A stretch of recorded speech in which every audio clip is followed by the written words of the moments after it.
Сәлем сұлулар, биылғы жылдың трендінде жүрген чизкейктердің бірі фисташковый чизкейк дайындаймыз. Міндетті түрде дәл осы рецепт бойынша жасап көріңіздер.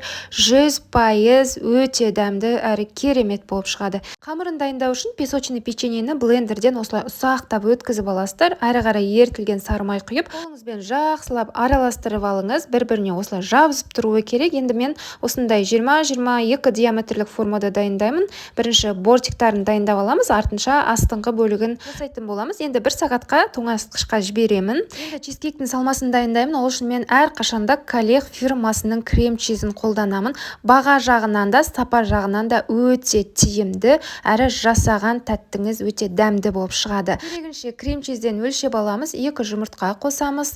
Қант ұнтағын крахмал қосып, жақсылап 3-4 қайтара осылай миксерлейміз.